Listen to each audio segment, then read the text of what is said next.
Hello दोस्तों, welcome back.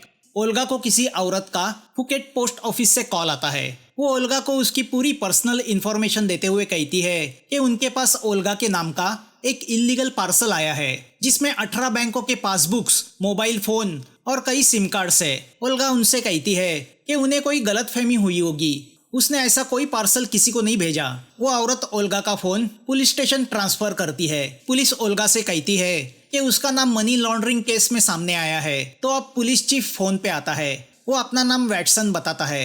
Watson Olga से कहता है उसे मनी लॉन्ड्रिंग केस में सस्पेक्ट पाया गया है। वो सुन के ओल्गा के पसीने छूटते हैं। वो उससे कहती है कि वो ऐसे किसी क्रिमिनल एक्टिविटी में इन्वॉल्व नहीं है। वैटसन ओल्गा से कहता है इन्वेस्टिगेशन के लिए ओल्गा को उसके बैंक डिटेल्स देने होंगे। पुलिस ओल्गा के अकाउंट्स चेक करेगी। अगर उसमें कोई इलीगल एक्टिविटी दिखाई नहीं दी तो वो उसे परेशान नहीं करेंगे। डरी हुई ओल्गा अपने बैंक डिटेल्स उसे देती है। तो वैटसन उसे एक लिंक भेजता है जिसे ओपन करके ओल्गा को कंफर्मेशन देना है। मगर जैसे ही ओल्गा उस लिंक पे क्लिक करती है उसके बैंक अकाउंट से सभी पैसे निकाले जाते हैं। ओल्गा उसे रोकने की नाकामयाब कोशिश करती है मगर चंद सेकंड में ओल्गा का पूरा अकाउंट खाली हो जाता है। ओल्गा वैटसन को कॉल बैक करती है मगर सामने से जवाब आता है नंबर सर्विस में नहीं है। ओल्गा रोते हुए फोन को सिर्फ देखती रह जाती है। ओल्गा ये बात अपने हस्बैंड को बताती है। अकाउंट से 15 लाख चोरी किए गए थे।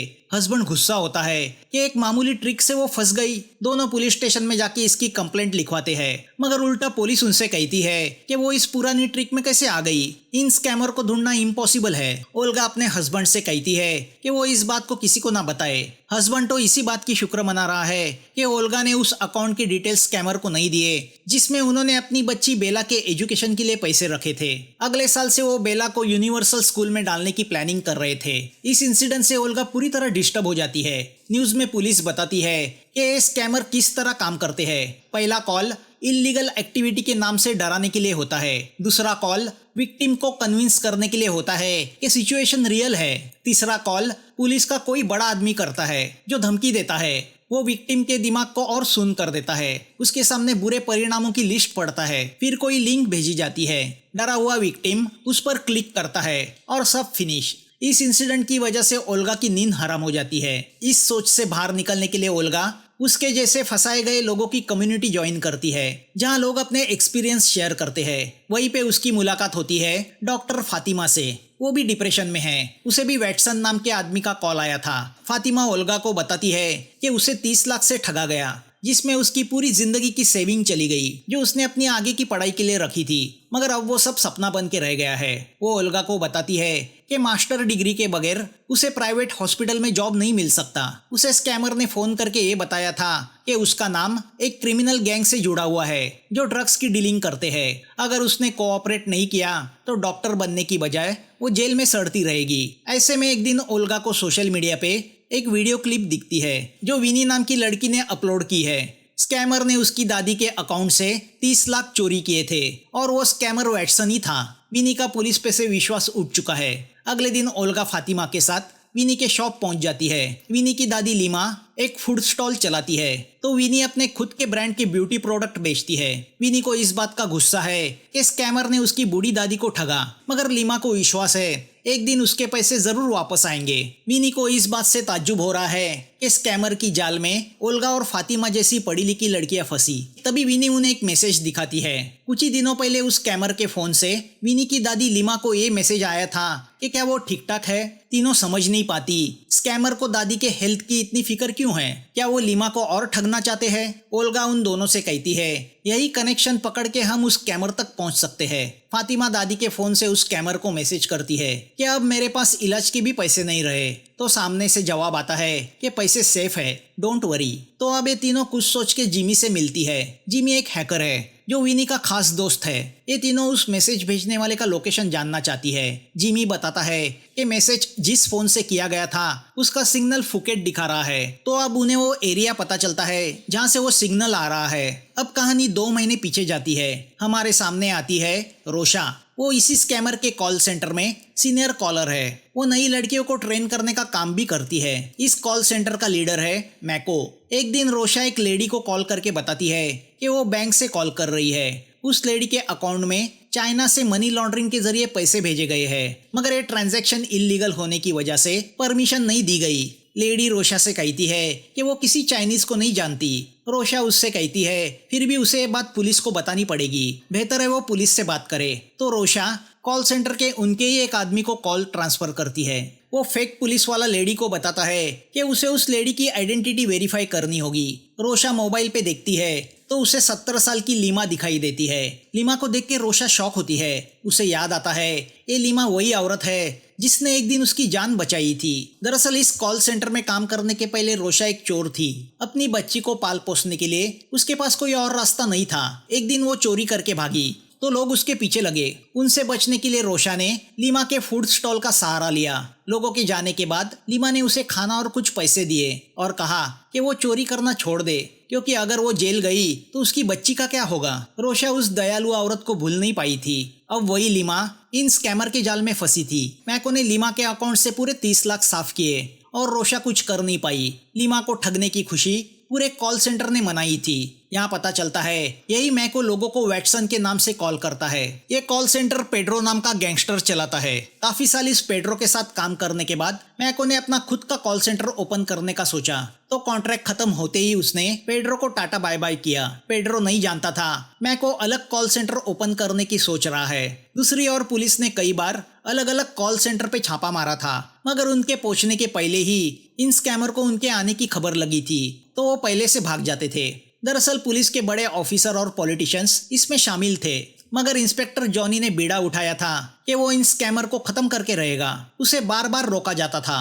मैको की भी अपनी फैमिली थी, वो अपने बेटे से बहुत प्यार करता है। रोशा का कॉन्ट्रैक्ट खत्म होते ही मैको ने उसे अपने साथ शामिल किया। रोशा इसी बात से परेशान थी कि उस लीमा का क्या हुआ होगा, तो उसी ने लीमा को मैसेज करके उसका हाल पूछा था।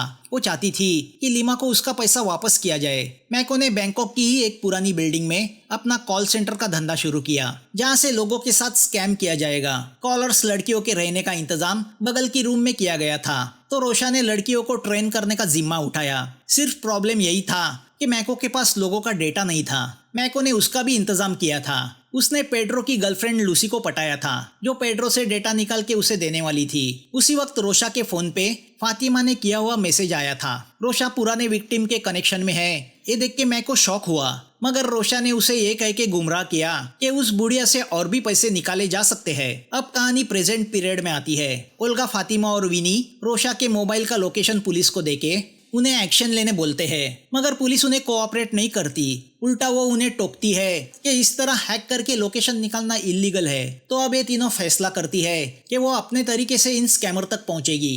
घर के डिस्टर्ब हालातों की वजह से ओल्गा की बेटी बेला भी डिस्टर्ब हुई है, तो वो स्कूल के एनुअल फंक्शन में पियानो परफॉर्म नहीं कर पाती। फातिमा ओल्गा और विनी से कहती है कि रोशा को ललचा के वो उसे मिलने बुला सकती है, मगर ये सब करने के लिए कुछ गैजेट्स चाहिए, जैसे ट्रैकिंग डिवाइस, माइक्रोफोन्स। तो अब ये लोग लीमा के नाम से रोशा को मैसेज करके कहते हैं कि मेरे पास कुछ ज्वेलरी बची है जिसे मैं इन्वेस्ट करना चाहती हूँ, क्या मेरी हेल्प करोगी। वो मैसेज देख के मैको रोशा को परमिशन देता है कि वो लीमा को हैंडल करे। तो अब फातिमा के हॉस्पिटल में मीटिंग तय की जाती है। अगले दिन विनी अपनी दादी लीमा को लेके हॉस्पिटल में आती है और उसे एक बैग देती है जिसमें नकली ज्वेलरी रखी है और ज्वेलरी बॉक्स पे ट्रैकिंग डिवाइस लगाया गया है। अब ये तीनों दूर खड़ी रह के शिकार का इंतजार करने लगती है।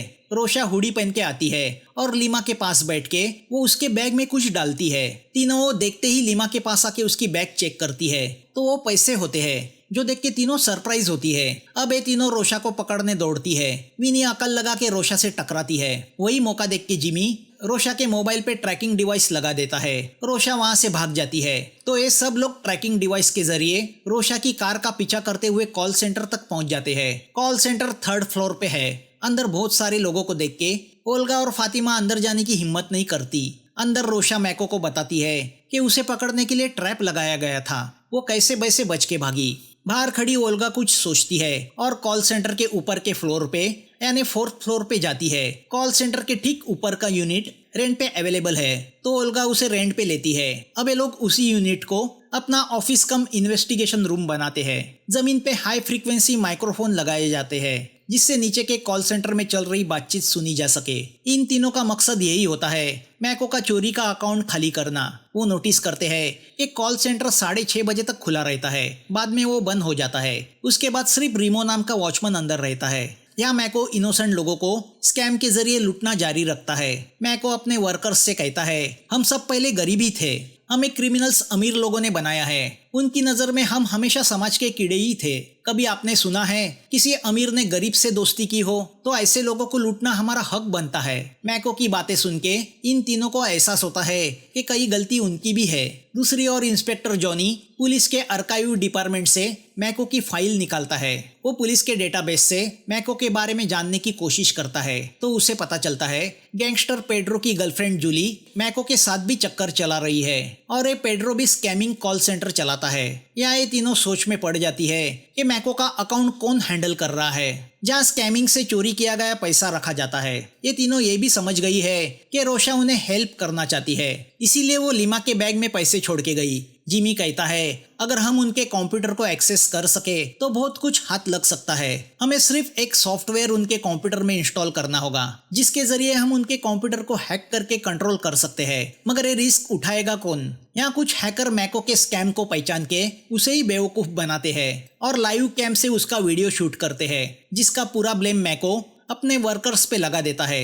वह हैकर्स मैको का वीडियो सारे सोशल मीडिया पे डाल के लोगों को आगाह करते हैं कि वो इस नकली पुलिस चीफ से बच के रहे। तो अब गुस्से से मैको सबके मोबाइल जब्त करता है जिसमें रोशा का मोबाइल भी है, जिससे जिमी टेंशन में आता है क्योंकि उसी मोबाइल पे उसने ट्रैकिंग डिवाइस लगाया था। रात को मैको लूसी से मिलता है। वो उसे पेड्रो से चुराया हुआ लोगों का डेटा देती है। ये तीनों माइक्रोफोन के जरिए उनकी बातें सुनती है तो उन्हें पता चलता है कि लूसी मैको का अकाउंट संभालती है। जिमी से ओल्गा को उनका लोकेशन मिलता है। ओल्गा चाहती है कि किसी तरह इस लूसी के मोबाइल में भी बग प्लान किया जाए। जिमी कहता है उसके दोस्त रैबिट ने ऐसा ऐप बनाया है जो मोबाइल का क्लोन बना सकता है। तो अब फातिमा रैबिट से मिलके उससे वो ऐप लेती है। अब जैसे ही लूसी मोटेल से निकलती है फातिमा उसका पीछा करने लगती है। वो सबवे ट्रेन में चढ़ जाती है मगर लूसी के फोन को चुराने का उसे मौका नहीं मिलता तो रैबिट उसकी मदद करता है। वो जानबूझ के लूसी को धक्का मारता है और लूसी का ध्यान अपनी तरफ खींचता है। वही मौका देख के फातिमा लूसी का मोबाइल चोरी करके उसमें क्लोन ऐप इंस्टॉल करती है। फिर लूसी को ये कह के उसका फोन वापस करती है कि वो नीचे गिरा था। यहाँ विनी कॉल सेंटर के कंप्यूटर में सॉफ्टवेयर डालने के लिए बड़ी मुश्किल से विंडो के जरिए कॉल सेंटर में एंट्री करती है मगर अंदर रिमो बैठा है। रिमो ने अपने लिए कुछ नूडल्स मंगाए हैं तो अब विनी को हेल्प करने के लिए जिमी डिलीवरी बॉय बन के रिमो की ऑर्डर लेके कॉल सेंटर पहुंच जाता है। वही मौका देख के विनी कॉल सेंटर के सभी कंप्यूटर में सॉफ्टवेयर इंस्टॉल करती है मगर जब वो वापस ऊपरी मंजिल पे उनके ऑफिस में लौट रही होती है तो फिसल के नीचे गिर जाती है और बेहोश हो जाती है। दूसरी ओर लूसी घर पहुंचती है तो पेड्रो उसका वहां इंतजार कर रहा होता है। मौका देख के लूसी मैको को मैसेज करती है कि उसकी टीम में कोई तो गद्दार है जो पेड्रो से मिला हुआ है। यहाँ काफी देर तक जब विनी वापस नहीं आती तो ओल्गा सीधा कॉल सेंटर पहुंच जाती है। वो रिमो से कहती है कि गलती से डिलीवरी बॉय उसकी ऑर्डर उसे दे गया। तभी मैको वहां पहुंचता है। इतनी रात को एक अनजान औरत को उनके कॉल सेंटर के सामने देख के उसे शक होता है। वो ओल्गा को मारने गन निकालता है मगर तभी फातिमा आके ओल्गा को बचा लेती है। इस बात से ओल्गा पूरी तरह डर जाती है। उसकी फैमिली है, एक बच्ची है, वो उन्हें खतरे में नहीं डालना चाहती तो वो ये मिशन छोड़ के जाने का फैसला करती है। फातिमा उसे ये कह के रोकने की कोशिश करती है कि तुम्हारे तो सिर्फ 15 लाख गए हैं, मेरे तो 30 लाख गए हैं, तो तुम्हें क्यों फिक्र होने लगी। तो ओल्गा यहाँ राज खोलती है कि स्कैमर ने उससे 15 लाख नहीं बल्कि 1 करोड़ 50 लाख चोरी किए थे। उसने अपने हस्बैंड से भी झूठ कहा था। स्कैमर ने उन पैसों को भी चोरी किया था जो उसने अपनी बेटी के भविष्य के लिए रखे थे। यहाँ अगले दिन विनी को होश आता है। वो बुरी तरह घायल हो चुकी है। वो उसी हालत में ऑफिस आती है तो देखती है ऑफिस पूरा खाली पड़ा है। वो ओल्गा को मैसेज करती है तो पता चलता है ओल्गा और फातिमा अब ये मिशन आगे जारी नहीं रखना चाहती, जिस बात पर विनी बहुत गुस्सा होती है। उसने कल रात जान पे खेलकर सॉफ्टवेयर डालने का काम किया था और ये दोनों उसे बीच रास्ते छोड़ के गई थी। दूसरी ओर ओल्गा अपने हस्बैंड को सच्चाई बताती है कि वो पूरे 1.5 करोड़ स्कैमर से गवा चुकी है। हस्बैंड को समझ में नहीं आता अपनी बेवकूफ वाइफ से क्या कहे, वो बस उसे कोसता रह जाता है। छोटी बेला भी अपनी माँ पे नाराज हो जाती है। यहाँ फातिमा को भी यूनिवर्सिटी से मैसेज आता है कि अगर उसने बाकी की फीस नहीं भरी तो उसकी एडमिशन कैंसिल की जाएगी। तो विनी फिर से अपने ब्यूटी प्रोडक्ट बेचने में लग जाती है मगर अंदर से वो भी टूट चुकी है। दूसरी ओर मैको अपनी जान बचाने के लिए पेड्रो को 1 मिलियन देता है। पेड्रो की तरफ से उसे धमकी मिलती है कि अगली बार उसने डेटा चुराने की कोशिश की तो उसे मार दिया जाएगा। तभी ओल्गा को जिमी का मैसेज आता है कि उसे लूसी का फोन एक्सेस करने के बाद काफी कुछ सबूत मिले हैं, जिसमें उस अकाउंट का नंबर भी मिला है जहां मैको ने स्कैम से हासिल किए हुए पैसे रखे हैं। दूसरी ओर बूढ़ी लीमा अपने फोन पे रोशा का मैसेज देखती है। वो रोशा को मैसेज करके पैसे लौटाने के लिए थैंक्स कहती है, मगर रोशा का फोन मैको के पास है। तो वो लीमा का मैसेज पढ़ता है और समझ जाता है उसकी टीम में रोशा ही गद्दार है। वो लीमा को मैसेज करता है, मैं रोशा नहीं, वो वैटसन हूँ जिसने तुम्हारे सारे पैसे चुराए थे। अब उन बाकी पैसों को भी भूल जाओ। या विनी घर पे आती है तो देखती है लीमा ने नींद की गोलियां खा के सुसाइड करने की कोशिश की है। मैको ने भेजे हुए मैसेज से वो शॉक हुई थी। लीमा को इमरजेंसी हॉस्पिटल एडमिट किया जाता है। फातिमा भी हॉस्पिटल पहुंच जाती है। तभी उसे ओल्गा का फोन आता है कि वो ऑफिस के नीचे मिले। अब ओल्गा नर्सरी में जाके मैको के बेटे को देख के कुछ सोचती है। उन्होंने मैको को उसकी भाषा में जवाब देने का फैसला किया है। दूसरी ओर मैको कॉल सेंटर जाके रोशा की बहुत पिटाई करता है। रोशा बताती है कि उसने लीमा को अपनी कमाई में से कुछ पैसे वापस किए क्योंकि वो गिल्टी फील कर रही थी। मैको रोशा को मार मार के बेहोश कर देता है। उसके चिकने की आवाज नीचे वैन में बैठी ये तीनों सुनती है।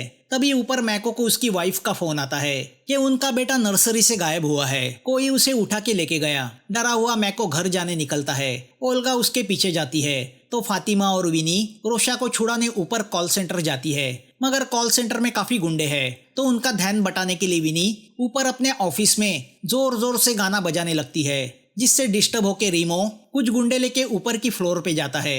वही मौका देख के फातिमा रोशा को छुड़ाने जाती है, मगर तभी एक गुंडा वहां आता है। वो जैसे ही इन दोनों को मारने जाता है तो पीछे से पेड्रो का गुंडा टोजो उसे शूट कर देता है। टोजो अपने आदमियों को लेके मैको को मारने आया है। रीमो फोन करके मैको को ये बात बताता है तो मैको उसे कॉल सेंटर के सब इक्विपमेंट डिस्ट्रॉय करने बोलता है। फिर वो लूसी को कॉल करके स्कैम से जमा किए हुए सब पैसे उसके अकाउंट में ट्रांसफर करने बोलता है। मैको ने देश छोड़ के भागने का फैसला किया है। यहाँ ऊपर टोजो फातिमा को शूट करने जाता ही है कि तभी इंस्पेक्टर जॉनी वहां पहुंचता है। दोनों में फायरिंग शुरू होती है तो फातिमा टोजो के सर पे डंडा मार के उसे बेहोश करती है। वो वहां से जैसे ही हॉस्पिटल पहुंचती है तो देखती है लीमा की हालत सीरियस है। डॉक्टर लीमा को बचा नहीं पाते। यहाँ पुलिस मैको के कॉल सेंटर से सबको अरेस्ट करती है, मगर मैको नहीं मिला तो अब उसके फोन को ट्रैक किया जाता है। यहाँ ओल्गा जिमी और रैबिट की हेल्प से मैको को उसके बेटे का AI जनरेटेड वीडियो भेजती है, जिससे ऐसा लगता है बेटे को किडनैप करके कहीं रखा गया है। ओल्गा मैको को कॉल करके कहती है अगर तुम्हें अपना बेटा जिंदा चाहिए तो मेरी भेजी हुई लिंक पे अपने अकाउंट के सब पैसे ट्रांसफर करो। मैको के अकाउंट में 25 मिलियन है, मगर इतने पैसे किडनैपर को देने का मैको का मन नहीं कर रहा। ओल्गा उसे धमकी देती है कि अगला वीडियो उसके बेटे की डेड बॉडी का होगा। मजबूर होके मैको लिंक पे क्लिक करने जाता ही है कि तभी जॉनी उसकी कार के पास आता है। पुलिस को देख के मैको कार लेके भागता है। ओल्गा और जिमी वैन से उसकी कार का पीछा करने लगते हैं, मगर जैसे ही दोनों कार में फासला बढ़ जाता है मैको के मोबाइल को कनेक्ट किया हुआ फेक सिग्नल भी टूट जाता है। मैको समझ जाता है उसे बेवकूफ बनाया जा रहा है। उसे उसका पीछा करती वैन दिखाई देती है। वो अपनी वाइफ को फोन करता है तो पता चलता है उसका बेटा घर में सेफ है। तभी वैन में बैठा जिमी अपने प्रोग्राम से मैको के मोबाइल को एक्सेस करता है और उसके अकाउंट से सब पैसे किसी और अकाउंट में ट्रांसफर करता है। ओल्गा मैको को कॉल करके बताती है कि उसका अकाउंट साफ हो चुका है, मगर ट्रांसफर प्रोसीजर पूरी करने के लिए बैंक को मैको के कंफर्मेशन की जरूरत है, जो वो नहीं देता। उसी वक्त फातिमा ओल्गा और विनी को कॉल करके बताती है कि दादी की मौत हो चुकी है। तो अब गुस्से से ओल्गा मैको के कार को वैन से टक्कर मारती है, जिसमें मैको की कार पलट जाती है।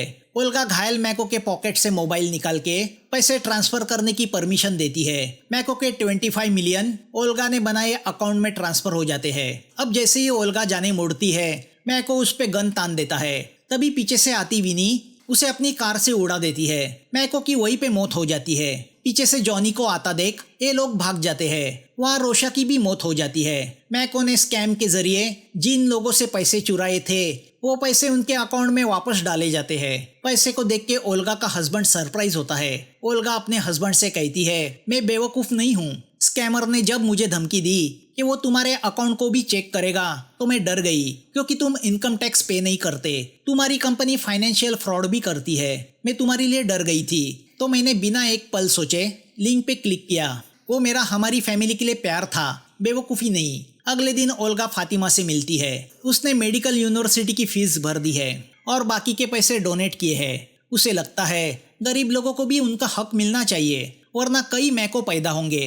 अब ओल्गा और उसका हस्बैंड बेला की यूनिवर्सल स्कूल में एडमिशन कराते हैं, जिससे सभी खुश है। तभी उसे जिमी का मैसेज आता है कि उसने विनी का फोन ट्रैक किया तो पता चला वो फुकेट टाउन में है। विनी ने किसी और स्कैमर को ज्वाइन किया है। उसने इन स्कैमर गैंग्स के अंदर घुस के उनको एक्सपोज करने का फैसला किया है। फातिमा और ओल्गा भी उसकी उस मिशन में ज्वाइन हो जाती है और मूवी यहाँ खत्म होती है। दोस्तों, अगर वीडियो अच्छा लगा हो तो लाइक, सब्सक्राइब और हाइप जरूर करना। फिर मिलेंगे नए वीडियो के साथ। Thanks for watching.